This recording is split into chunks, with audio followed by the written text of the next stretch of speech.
वो बरसात की एक सर्द रात थी।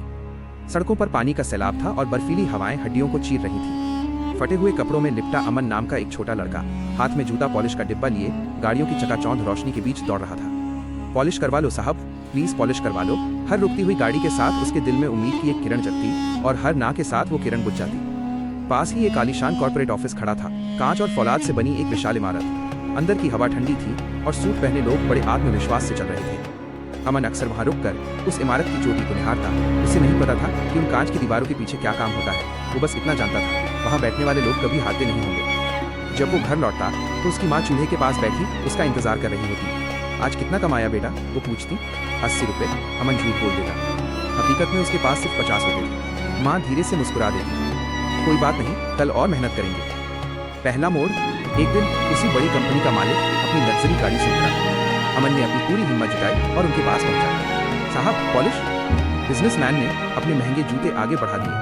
जब अमन पॉलिश कर रहा था तो उसकी नजर गाड़ी की सीट पर रखी एक फाइल पर पड़ी। वो करोड़ों का अंतर्राष्ट्रीय प्रोजेक्ट था। मालिक ने उसे गौर से देखा और पूछा, क्या तुम पढ़ते हो? जी साहब, रात में पढ़ता हूँ, अमन ने दृढ़ता से जवाब दिया। वो व्यक्ति कुछ पल के लिए फिर उसने अपना बिजनेस कार्ड अमन की ओर बढ़ाया। अगर सच में पढ़ना चाहते हो तो कल मुझसे आकर मिलना। संघर्ष का दौर। अमन की दुनिया बदल गई। उसका जीवन एक कठिन चक्र बन गया। दिन में पढ़ाई, शाम को जूते पॉलिश करना और रात भर किताबों में डूबे रहना। कई बार नींद उसे हरा देती तो कई बार धूप जीत जाती। जब वो कॉलेज पहुंचा तो वहां भी उसका मजाक उड़ाया गया। जूता पॉलिश करने वाला अब इंजीनियर बनेगा। लोग हंसते, लेकिन अमन ने कभी पीछे मुड़कर नहीं देखा। वो एक सच्चाई जान चुका था, जवाब शब्दों से नहीं बल्कि अपने वक्त से देना चाहिए।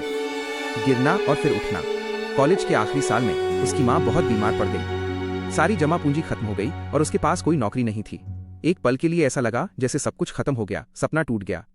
तभी उसी कंपनी से एक कॉल आया जिसकी दहलीज पर बैठकर वो कभी जूते पॉलिश किया करता था।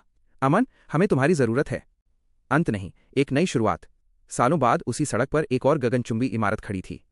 उसके सबसे ऊपर बड़े अक्षरों में एक नाम चमक रहा था, अमन इंडस्ट्रीज। उद्घाटन के दिन अमन ने स्टेज पर खड़े होकर भीड़ को संबोधित किया। मैं आज यहाँ इसलिए खड़ा हूँ क्योंकि किसी ने मुझे सड़क पर नीचे बैठा देखकर भी नजरअंदाज नहीं किया। उसने अपना पहला सम्मान अपनी माँ को दिया और दूसरा उस सड़क को जिसने उसे गिराया भी और आज इस काबिल बनाया भी। क्या आप चाहेंगे कि मैं इस कहानी के अंत के लिए